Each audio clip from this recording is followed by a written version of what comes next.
Okay, sorry. So day two here, we're just going to start discussing the markets that we evaluated and anything interesting that you might have found. So was anyone surprised by anything that they found? No, I was looking at Johnson City, Tennessee.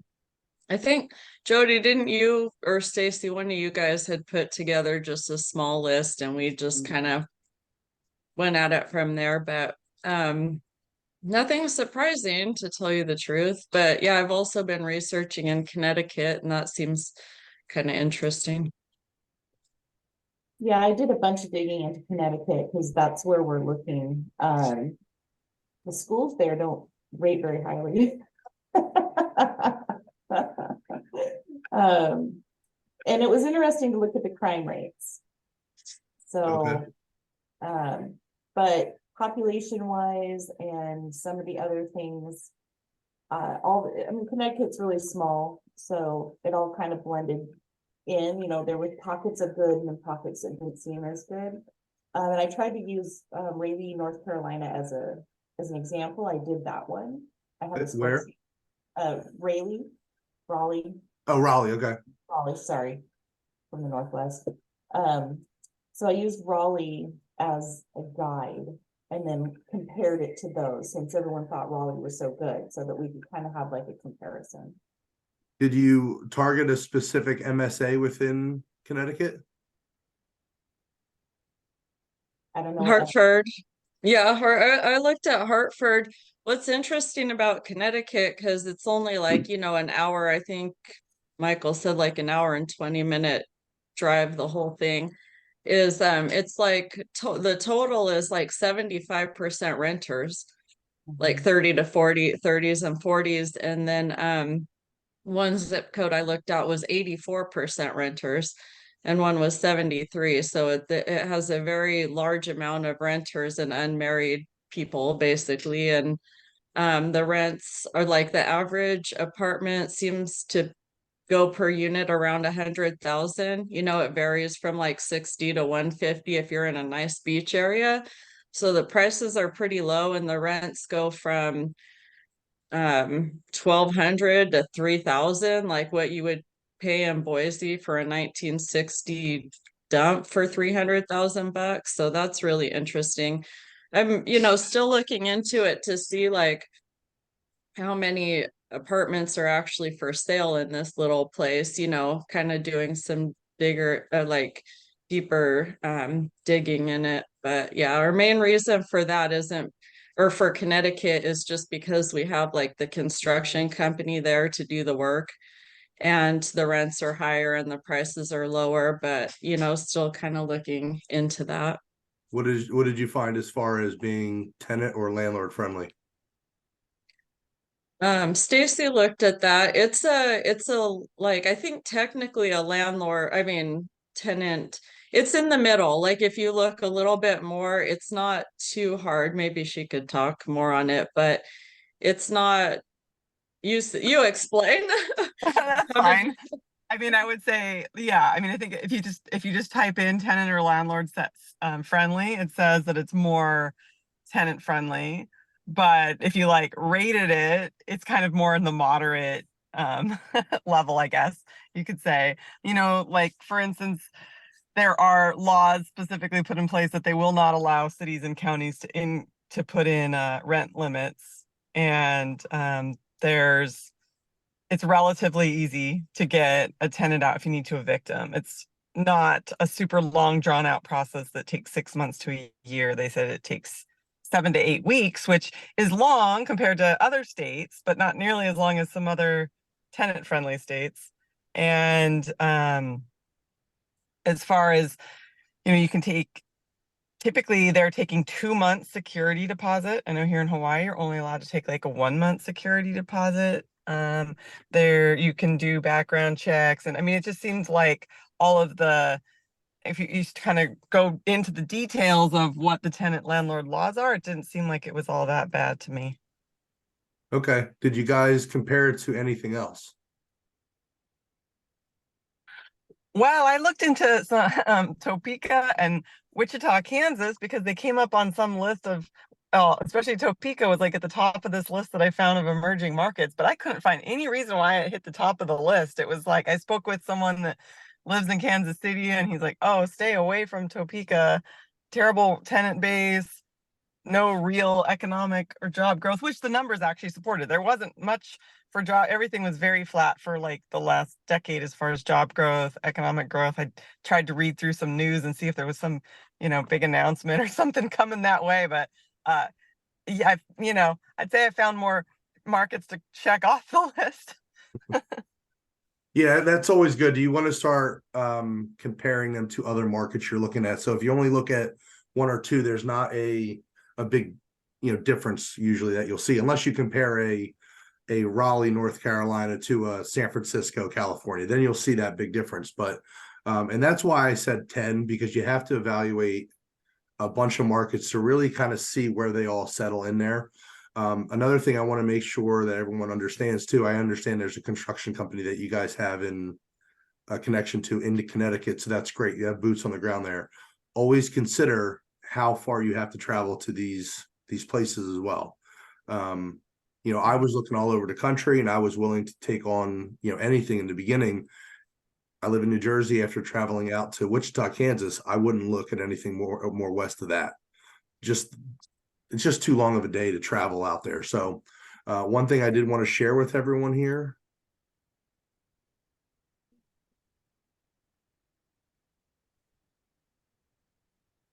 So I can send you all of this.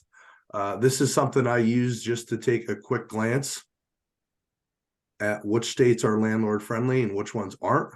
So as you can see here, here's Connecticut right here. So Connecticut's going to fall right in there, right kind of in the middle. So I've seen both tenant friendly, landlord friendly. So it's one of those ones where you kind of got to watch. Even Kansas says this is more renter friendly, but it's really not. As you can see, Arkansas and West Virginia are by far the most landlord friendly states that there are. So I can send everyone this if you just want to take a look at it, and maybe that'll help guide you on some of the markets that you want to evaluate. But I tend to stay away from anything up here and anything over here. So just give you a little idea. All right, anything else anyone learned today or learned from doing that they want to share? No. All right, what we're going to do today is just go over how to build out your pipeline, how I did it. So let me see if I can get this out of the way here. Is everyone familiar with Crexi and LoopNet? Okay. So does someone want to give me an area? Actually, we could probably use Connecticut.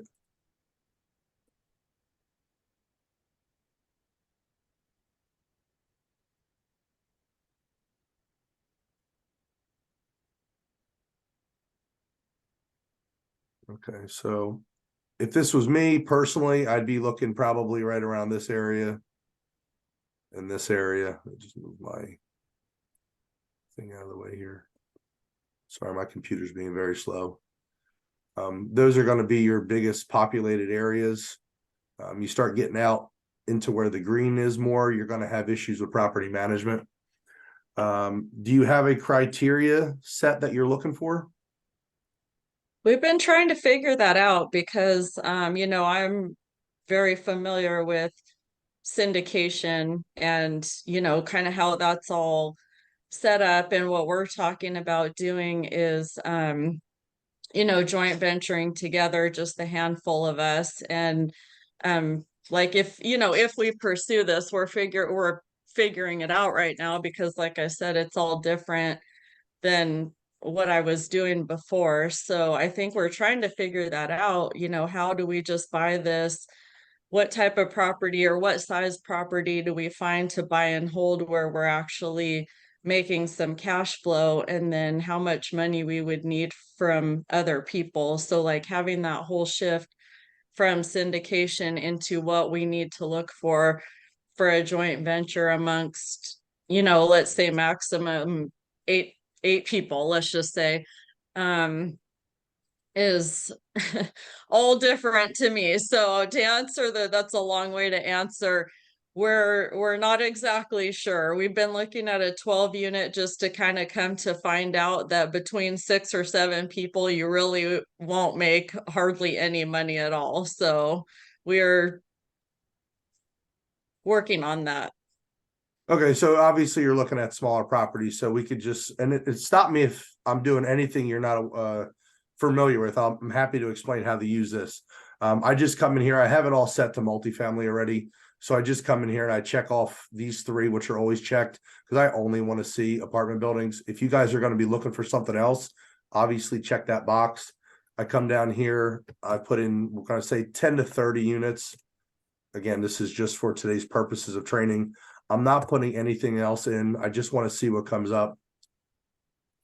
So here are all of your properties, where they're listed at, and all the listings. So what I would do is anything that is relatively close to your buy box or is in your buy box, you're going to start calling those brokers. So if I look at this one, now this one is Berkshire Hathaway. I'm glad this one actually came up first. If you're calling a broker who deals predominantly with multifamily, you're going to call them. If this property fits your criteria, you're going to call them up, let them know that you found their listing on Crexi, tell them that you work with a group of high net worth individuals and that you would like to get more information on this property. You want to see the financials for it. If they ask you about your background and your experience, don't lie to them. If you haven't done a deal, say, hey, listen, I work with a group of high net worth individuals. We're looking for properties just like this. That's usually enough for them to start talking to you. If they really push, be honest, listen, tell them, listen, I haven't done a deal, but I'm working with so-and-so, and this is their experience. That'll get you through the door. If this property doesn't fit your criteria, just say, hey, listen, I want to call, I want to introduce myself. We're looking for properties similar to the one you have listed, but it doesn't quite fit my criteria because I'm looking for A, B, and C. Again, that's enough to get you in the door, start having a conversation. What I found is that when you start calling these KW commercials, Berkshire Hathaway commercials, if that property doesn't fit your criteria, 9 times out of 10, they almost get pissed off that you're calling them because they're not multifamily brokers and they don't understand that it's a relationship thing and that you may be interested in the next one. So be cautious of that. If you want to try, give them a call, go ahead. I haven't had any success with calling them because they're just so one-dimensional. This is my property. Why aren't you interested? So you're going to look at everything that possibly comes up. Sorry, I have this thing in my way and I can't get rid of it. Is that building falling over? Look at that house next to it, or is it just the picture? Probably just the picture. It looks like it's like literally tilting. That's wild. Value add. Yeah, it's fine. It's just. Oh. So everything that comes up in your target area, you're going to call those brokers, and that's exactly what you're going to say. And you're going to start building up that pipeline. As all as that makes sense? Yeah. Okay. Yeah, we have a few people to call. Okay. Same thing with LoopNet.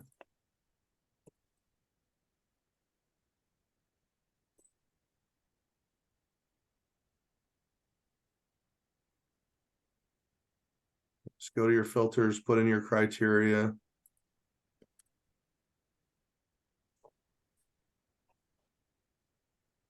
Has anyone ever heard that LoopNet is where deals go to die? Yeah. Don't believe it. My first 3 deals that I was awarded all came from LoopNet.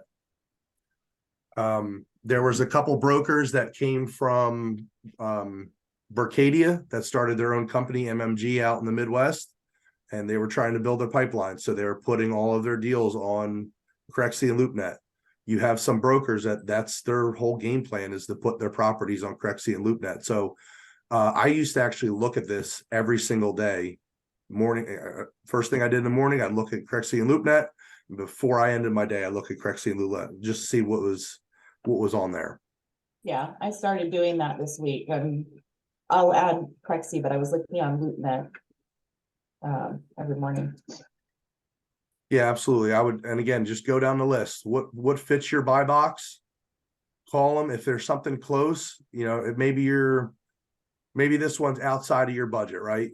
But you see that they're in the market, call them up and say, listen, I saw your property listed for 10.5. We're really looking for something under 5 million. Do you have anything that fits our criteria, and give it to them? We need to finalize our criteria. Absolutely. You have to know that because, and I'm glad you brought that up because I want to role play with someone real quick. I'm going to be the broker and I want you to call me. Don't worry about what you say. This is more about how I'm going to respond to you than anything, because I've dealt with this. So who wants to role play real quick with me? I'm happy to. All right, Jody. All right, Jody, call me up. Let me know you make up a listing. And then let's just have a brief conversation here. I truly haven't had enough coffee for this, but I'm going for it. All right, go for it. All right. Hey, Brad, this is Jody Larson. I am calling to inquire about one of your properties on Crexi. Oh, great. Jody, nice to meet you. Which property we're calling about? I'm looking at the Bristol on Bristol. Okay. Let's see, where's the city? That's all right. It's okay. Oh, Now it is in Bristol. So on West Street. Okay, great. Now, does this property fit your criteria? It's very close, and I wanted to talk to you about that. You know, we're a group that is looking for a buy box that includes X, Y, and Z. And this one, it's really close, but it's not quite what we're looking for. Was Okay. curious if you have anything else in the pipeline. Absolutely. Can you tell me about what it is that you are looking for? Just make it up. Okay, yeah, we are looking for up to 20 units, multifamily. It can be split between multiple buildings. We'd like to keep it at under 100,000 per door. Garden style, older or newer than 1975. Okay, great. I appreciate you giving me that. I do have another deal that's in the market right now. It's 40 units. It's 150 a door. It's actually a high-rise building, and it was built in 1950. That's something I'd really like to put in front of you. It seemed to really fit our criteria, but I appreciate that you're bringing that to me. You handled that perfectly. The brokers will do this to you all day long. You'll call them up, you'll tell them exactly what you're looking for. They won't listen to you, and they're going to try to put something else in front of you. So that was perfect. That's all I wanted to accomplish there. Stick to your criteria. As soon as something doesn't fit, stick to your criteria. They still may push, but they're going to respect you. So once you actually start dealing with these brokers, signing up for their email list, they're going to start sending you everything. They don't actually put in what you're looking for. What I want you to do is every time you get an email from that broker, respond back, be positive about it, but say, hey, listen, I appreciate you sending me over this deal. It doesn't fit our criteria because I'm looking for X, Y, and Z, but thank you very much. Looking forward to seeing what you have next. Basically, you're keeping your name at the top of their site. Yes, because nine out of 10 investors will not even bother responding to that email. They're going to say, doesn't fit, I'm moving on. Right. But if you continue to respond back to them, it shows them that you're serious and that you're someone they're going to want to do business with. That's good. That's good. So that was perfect. And then let's share the screen one more time.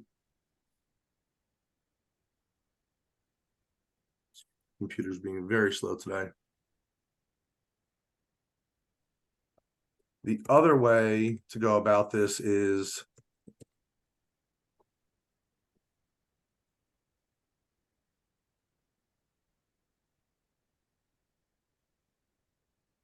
so you can just do a Google search for multifamily brokers in whatever area that you're looking for.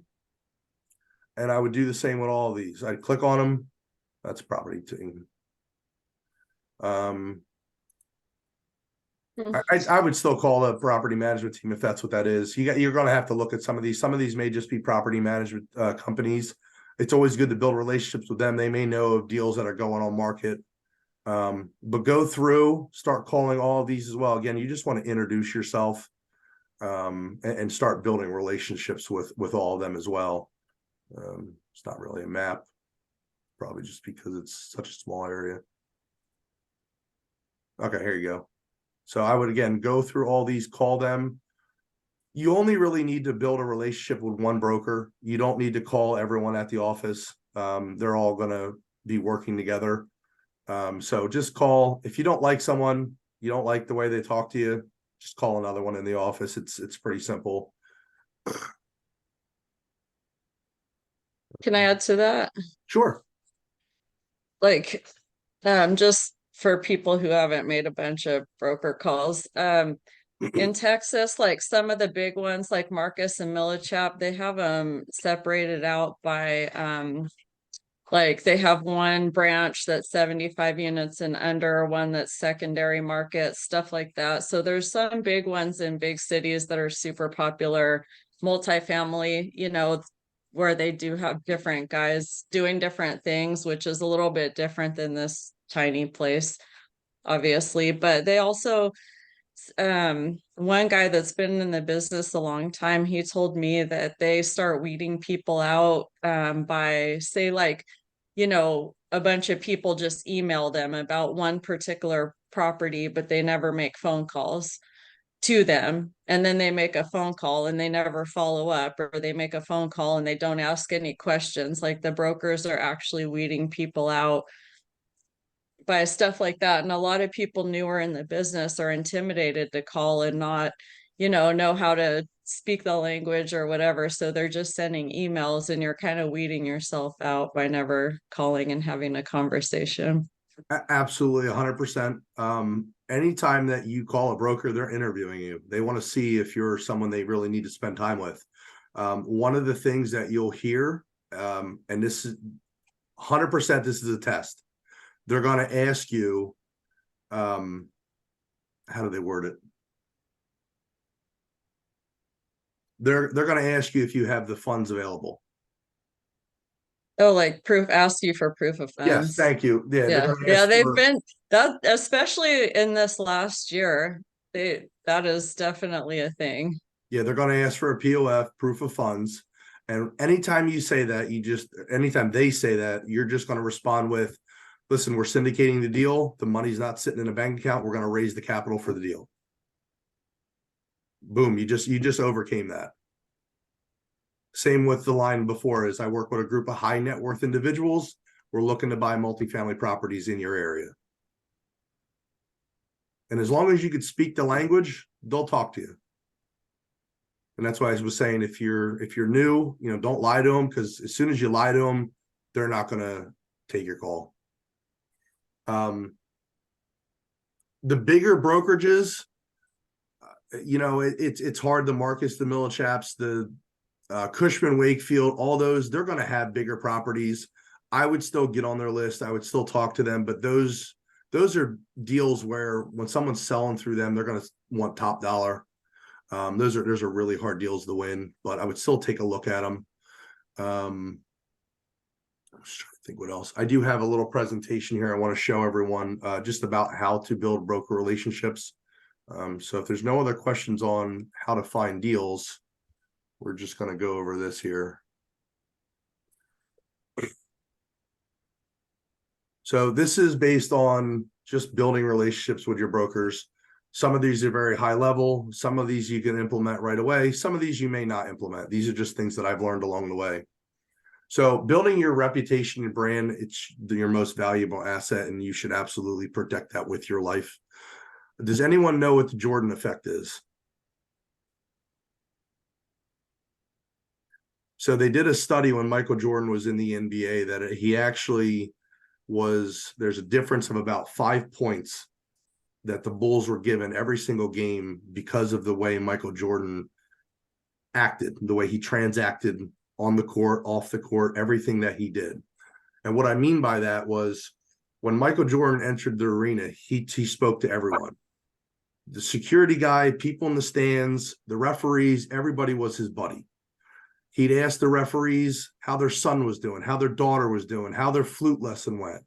He was always respectful. He always talked to them all the time. So this goes back to answering the emails when brokers send them to you. So get to know your brokers personally. That's why a CRM is so powerful. Anything that you can find out on your own, Google search, I'd put all that information in there. And then if you're talking to them on the phone, they're saying, hey, my wedding anniversary is coming up, or I'm going on vacation and I'm going to Costa Rica. The next time you talk to them, you're going to want to make sure you ask them how Costa Rica was. So get to know them professionally, be very specific on your investment criteria. Like I said, don't deviate. If they want to put something else in front of you, always be respectful, thank them for it, but it just doesn't fit your criteria, and explain to them why. So protect your reputation, how you go about things, how you talk to brokers, the team that you have, how they work with the brokers, compete during and after the game. What I mean by that is, again, those emails, how you respond to things. And then I gave you this recommendation the other day. Read that book, Mr. Schmooze. That was very good and will help you towards, again, building these relationships with the brokers. Any questions on that?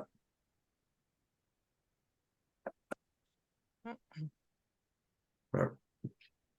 So depending on the size transaction that you're looking at, 90% of all transactions are procured by a broker. There are some smaller off-market stuff that you could probably get direct to seller if you're looking in that 10 maybe to 40 range, maybe even up to 50. But anything over that, a broker is going to be dealing with that.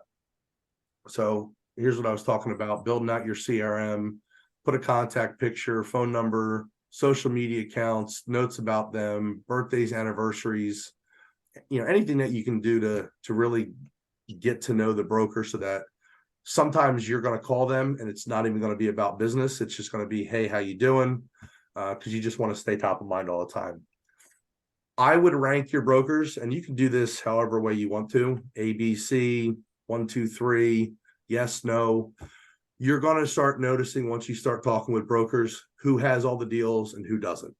So again, going back to that Berkshire Hathaway listing, you may call them, they maybe have one listing a year. So I wouldn't invest a whole lot of time with them just because they're only going to have one property a year.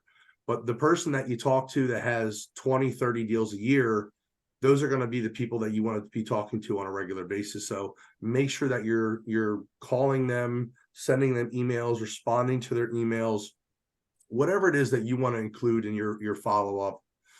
You could do Zoom calls, phone calls, emails, even send them something. Just make sure that you're constantly top of mind with them. Maybe 2 minutes. Was that? If there's any events that you go to, I'd reach out to your brokers, let them know that you're going there, see if they're going to go there, meet in person, have coffee, lunch, whatever you want to do. Try to send them something personal every month if you can. If they're interested in cars, send them something on cars. You can actually set Google up to where it notifies you when certain things hit the news. I don't know exactly how to do that. I just know that you can if you want to take that route. Always connect to your brokers on LinkedIn, Twitter, YouTube. I'd wait until you kind of build a relationship for Facebook, Instagram, and TikTok. Always sign up for their email list. This is a big one. When they close on a property, even if it's something you didn't submit an offer on or even talk to them about, congratulate them on it. It goes a long way. Ask them about the deal. 1, again, you're top of mind. 2, they're going to want to talk about their deal because they're all happy they just got paid. And 3, you're going to learn a lot about what's going on in the market, who bought the deal, how much they paid, what they saw as value add, because every investor is going to see something different, not just necessarily what the broker tells them. Always like and comment on their social media posts. Always save their phone numbers so that when Jim from Barcadia calls, hey, Jim, how's it going? Like it shouldn't be a surprise that Jim's calling you. Like I said, you can set up these Google alerts for stuff that comes up or articles about them. You can add them to a drip campaign for newsletters, mailings, whatever it is that you want to do. I've even heard some people set up broker awards and events. So obviously you'd have to be buying a ton of properties to do this, but a small event where you invite all your brokers and give awards out. I mean, if you give a broker an award because you did a bunch of transactions, whatever, who do you think they're coming to first? Here's that recommendation on Giftology I told you about the other day. That's a great book. You should all definitely read it. Pretty much the rest I just kind of went over. You should always track your deals. So this is just a sample template that I've built. I have it more in a Excel sheet. But anytime a deal comes up, you should be entering it into an Excel sheet to know that you saw the deal, all the information on the deal, and where that deal sits with you. So like, just as an example, this one I said I was going to pass on it. Oops, back. You could put in your reason why, like down here, it sold for this, the asking price was this. You could put in what you thought you'd offer for it. One, this allows you to see all of the deals in the market. Two, it allows you to quickly go back if a deal comes back onto the market and see where you were at on it to give quick feedback to the broker. More than likely, if it's been a couple months, you're going to have to reevaluate it anyway. And then three, once you start dealing with a property management company, at the end of every quarter, you can ask them for a report on all the properties that sold in the market for that quarter, and then compare your list to what actually sold. So if there was 50 deals sold in a market, but you only saw 20 of them, you didn't even have an opportunity for 30 of them. So then you're going to want to find out who sold those deals. Were they on market? Were they off market? And try to start building relationships with those brokers as well. Now, some deals, bigger deals, will just be sold between institutions. There are some brokers who only do off-market deals, and the only way to buy an off-market deal from them is to buy an off-market deal from them, which is so hard when they don't want to give you the information in the first place. I do have a broker in North Carolina. Most of the stuff that they do is off-market. I never see it. And the only time that I do is when they finally list it. And I know that it was off market because I've heard about it through someone else. So this is just a great way to track, to see what kind of deals that you're seeing in the market. Always respond quickly. So when you do get that email, I would definitely do it as fast as you can. If you have time, as soon as you see the email, respond to them, whether that's a deal that you want to see more information on, or it doesn't meet your criteria and why. I would definitely do it within the first 24 hours at the longest.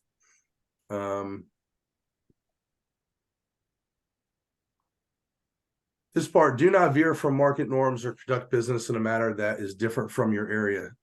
This is going to come through experience. And what I mean by that is, if that market, anyone who's buying deals is putting down hard money, it's going to be very difficult for you to win a deal if you're not putting down hard money. If they're 30 days due diligence and 30 days close, and you want 45 days due diligence and 45 days close, more than likely your offer is not going to be very attractive to them. So try to find out what the norm is for that market. And that's a simple conversation with your broker. Hey, what are you seeing right now? Who's winning deals? What are people offering? They'll tell you. I mean, they want you to be competitive, because obviously the more competitive offers that they get, the better they look to their seller. If you have underwriting that you want to share with a broker, I would always recommend sharing it, whether the deal works for you or doesn't. It just allows the broker to understand where you're coming from. It shows that you're serious, and most investors aren't going to bother doing this. Focus on the big picture that's closing the deal. We had a deal in North Carolina that fell apart because one of our partners couldn't come up with the EMD, but I also was fighting my other partner. It was a mixed use property, and we didn't really quite understand the commercial aspect of it until we got into all the due diligence.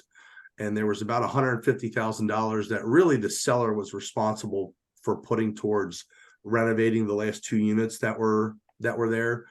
And one of my partners wanted to fight for that $150,000. In the grand scheme of things, I thought it was worthless. You're talking about $11.5 million building and you want to fight over $150,000.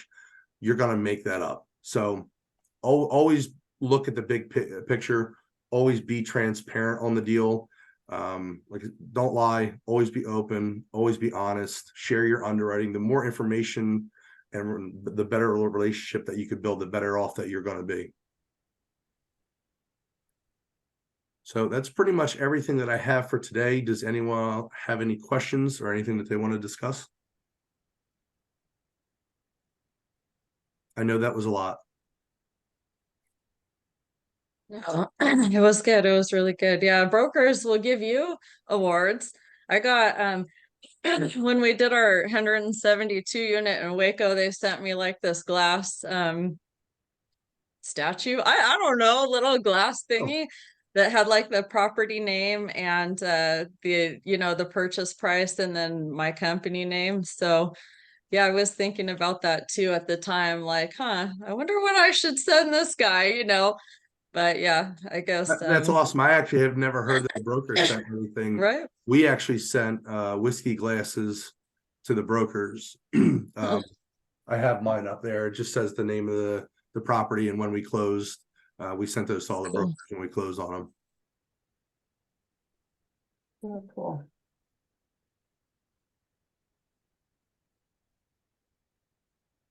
I'm trying to think. I've had, so like I Yeah. said, doing a whole shift between, being used to like Texas and getting to know one market and building broker relationships there and looking at large syndications and then going to like, okay, where are we going now? And how do we do, a joint venture where we're making money every month? Kind of has my head spinning, to be honest with you. But Jody and I went on Crexy and LoopNet and started looking, at what's available and who the brokers are and all that good stuff. So, I mean, we're taking steps, but I think my questions more relate, to the underwriting, which isn't really my skill, but like like I said, how do we pick our criteria to where we're actually making money? We started with that 12 unit as an example. But we're using a syndication template, and that's all we have is syndication templates. So just, trying to figure out. They're easy to adjust. You can take out the syndication. It should be able to. If are you using the one you got from the company that you got coaching? We have a few. I think we have access to a few. I know some people kind of like the simplicity of the MFM one, but it also does tweaky things. And then I hate the underwriting template. but and the Michael Blanc one is really popular too. I don't know. I didn't do underwriting. I use Michael Blanc's just for my initial evaluation because I like the way that it gives me the DSCR very, very clean, very simply. And then once I figure out my price point, I move it over to Synthesis. Because the way Synthesis does it, they give me the DSCR in year one on the 10-year template, the Performa. And as soon as you change it, it affects the DSCR. So I don't like the way they do it. So I figure it out in Michael Blanc real quick, and then I just move everything over. And I already have my price point in there, what I can pay based on a DSCR loan. Then I know if I need to adjust it, that's my starting point. And I can always lower the price, which would mean my DSCR would go up. But Synthesis is phenomenal. You can toggle back and forth through bridge loans very quickly. The next 2 weeks, we're actually going to be spending on underwriting a loan, going through everything. So the next, 6 calls will be just on underwriting. But going back to markets and going back to brokers, I would highly recommend choosing markets where they're kind of close. So I look predominantly the Carolinas. And if I want to expand on that, I'll look in Atlanta, I'll look in Tennessee, and I'll look up a little bit in like the Richmond, Virginia area, but I'm in this area, right? So what's going to happen? You're going to have a bunch of brokers that deal with Tennessee that now have properties in North Carolina, or North Carolina brokers that might have something in Atlanta. if you were picking, and my student that I had before, he drove me nuts with this. He chose Des Moines, Iowa, phenomenal market, but his second market was Jacksonville, Florida. Two different sides of the country. And they're also both very small markets, and there's not much available there. So consider, if you're going to look in Connecticut, consider the market, consider how much is actually available there. Because if there's not much available there, it's going to be hard to buy stuff. So you want to look in bigger markets. Even if you look at the outskirts of those markets for those smaller properties, there's going to be more available. So the more population that you have, the more you're going to have an opportunity to buy property. So just be considerate of that, all of you, when you're looking at where you want to invest. Okay, Brad, in my case, I'm in the UK, right? I'm trying to get this done. And the key thing I'm trying to do is like I'm trying to work out what sort of partnership, what sort of areas, because I see that I'm just trying to understand, okay, that's going to be a meeting of the brokers, so I've got to have someone on ground. So, and if I've got to have a partner, it's going to be able to do all that footwork. So even if I've got to do anything online, that's gonna. So I'm just trying to see what else, in my own case now, what would you advise me to do? What areas would you think that would be right? Because I don't really know the American market, and whoever I'm bringing into this, I'm going to be the one spearheading most of the areas. Maybe I've chosen a particular area that I think, or a particular property that we're looking at. So I would have that criteria that I'm going to put forward to him to educate him on how to go about doing certain things. Just kind of be the brains behind it. Absolutely. So just start with the basics.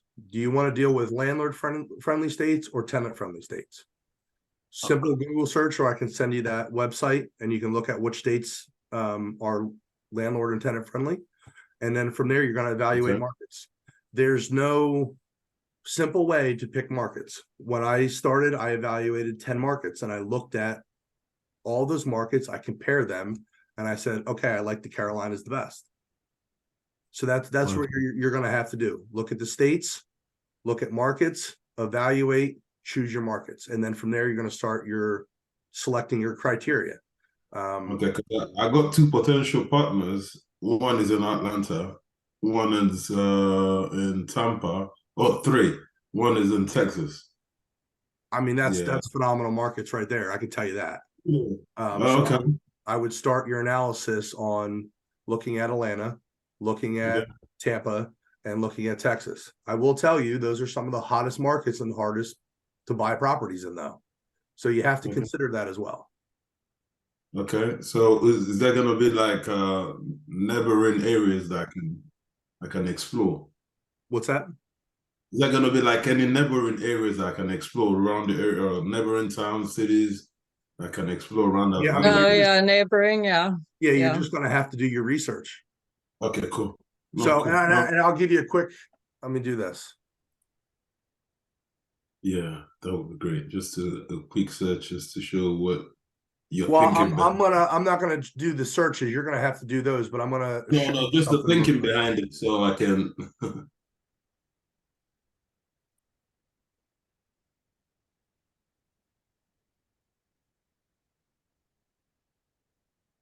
I'm very familiar with some with Dallas, Fort Worth, and the surrounding areas. If you ever want to talk and just learn a little bit about it. Yeah, I mean, the group's going to be a great resource for you as well. Correct. Yeah. Correct. So, I mean, I can give you some ideas around Atlanta. Like Buckhead is really good. You want to stay north of the city. But again, simple Google searches. What are the best neighborhoods to live in Atlanta? It's going to give you a list. Look at them on the map. See where they're at. So this is Wichita, Kansas. And this 400 right here, that's Kellogg. I can tell you right now, if anything comes up from a broker that's down here, I'm not even going to look at it. This is the hood of Wichita. I don't want anything down there. I was down there one time. It's funny. We went and looked at a 212 unit property that I got when I was out there. We went and looked at it, and I wanted to take some video of it when I got out of the car. And my partner yelled to me while I was doing the video. He's like, I only have one clip in my gun. So and just zoom in a little bit more. That's dangerous. Is it that dangerous though? Yeah, where we were down here somewhere. Oh. But Okay. my properties are right here, right along the Arkansas River, right near Delano District, which is a phenomenal area to live. And the city is actually growing to the west. So anything comes up in this area, I'm all over it. You got multi-million dollar homes right out here. You got multi-million dollar homes going up here. And then right where College Hill is in this East Borough, there's a ton going on right there.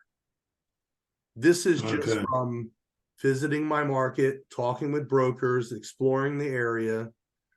Obviously, you're not going to go explore the area. Your partners are going to do that, but you're going to have to learn about your markets, and that just takes time. So do your research, search Google, top lists, best areas, all this kind of stuff. And then you'll start getting a feel for what's going on in the market.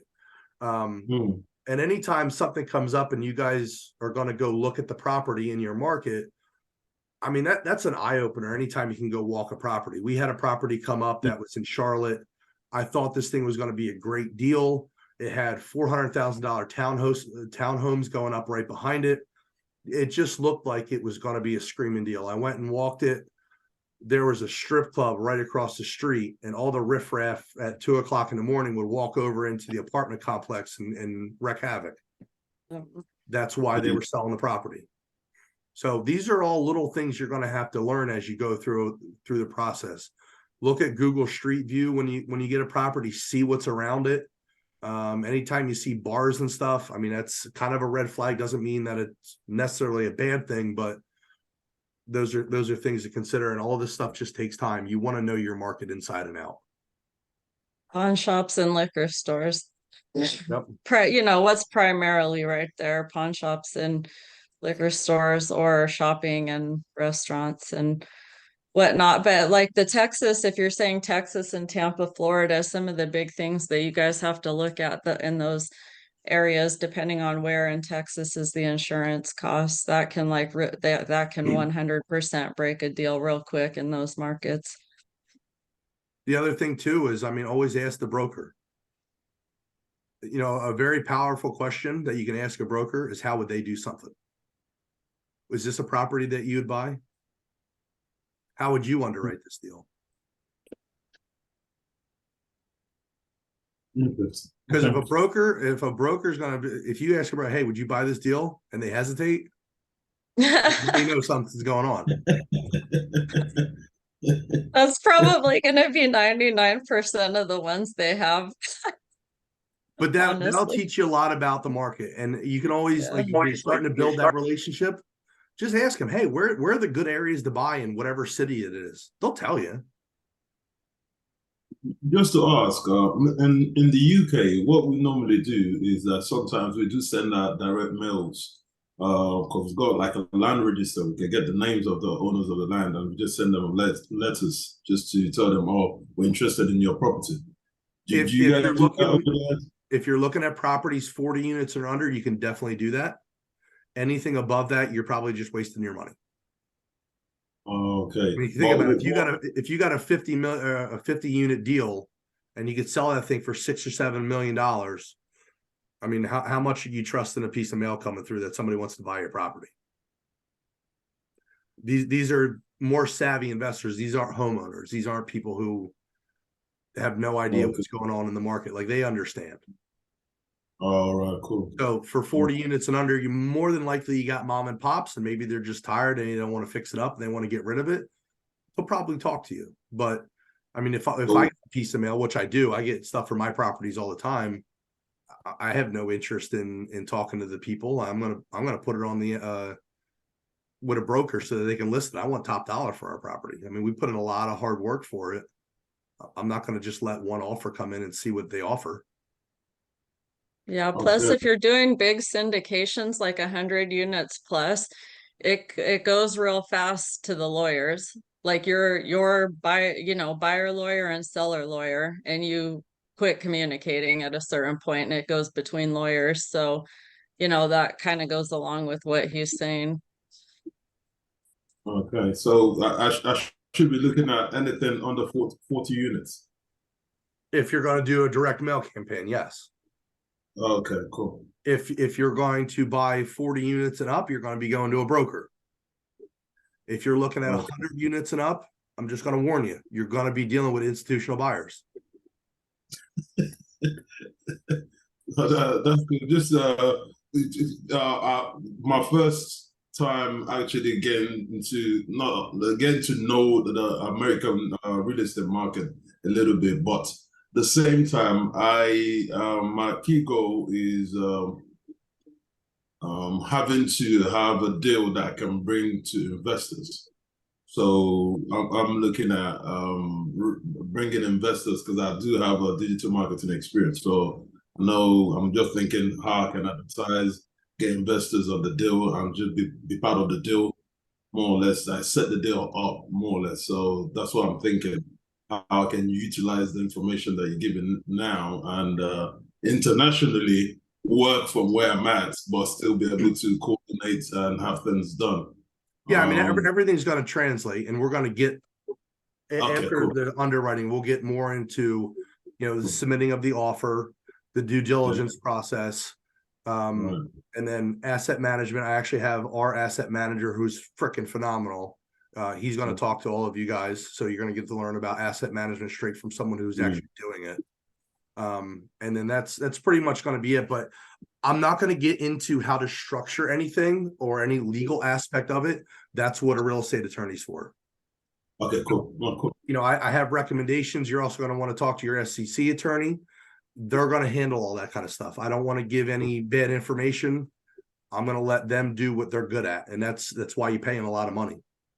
Most definitely, I do understand that. I do understand that. It's just the guidance that I need when the real estate aspect of it, just to know how to navigate the whole thing and just know what to do.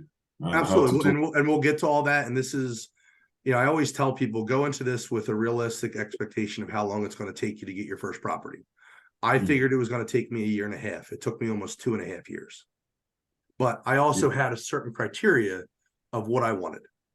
I damn near got it, but I wanted something 100 units, over 100 units. I ended up with a 70 unit Class A building, so I got pretty close. If you're looking to buy a 12 unit, I mean, you could probably do it in a couple months, but have a realistic expectation of what this is going to take. Okay, yeah, I'm into construction at in the minute. I do have like a land I just put into planning. It's just been about a year now for about 75 units. Is meant to be a student block in the UK, so it takes a bit of time. So I do understand the process. So I did think it was gonna be. So now I've learned a bit more about patience. With real estate, you got to be very patient. You got to be Absolutely. very patient. You want to do this business the right way, especially if you're taking money from investors. You want to protect their money at all costs. Most definitely. That's the biggest thing here. If you're gonna, you know, everybody, even people here are doing deals from a distance. Like I live in Idaho and I was buying real estate in Texas.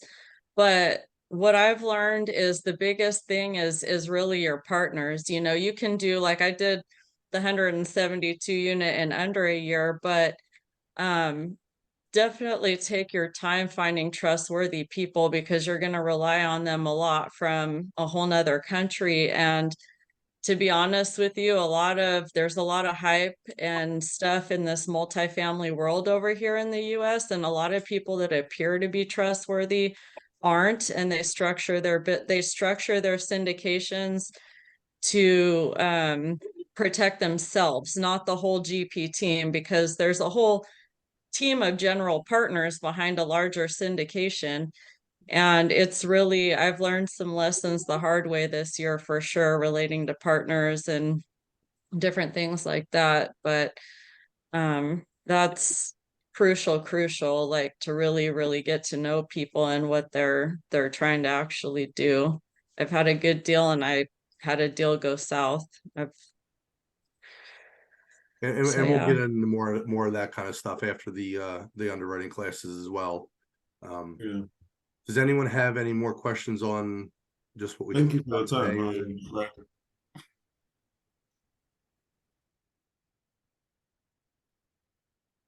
Everyone good then? All right, so what you're gonna do is, your market, you gotta first set your criteria, but I would start calling brokers. If you can today, great. If not, we'll be touching on underwriting come Monday. But I want everyone to start calling brokers, start introducing yourself, start building those relationships. Sounds great. That's good. Thank you very much, Fran. Oh, you're Thank welcome. you. Any questions, Thanks. pop them in the group that come up. That way everyone can learn from them. Everyone have a great weekend, and I'll see you guys all on Monday morning. Thanks, Brad. Bye. All right, you too. Appreciate you guys. Have a good one. You too.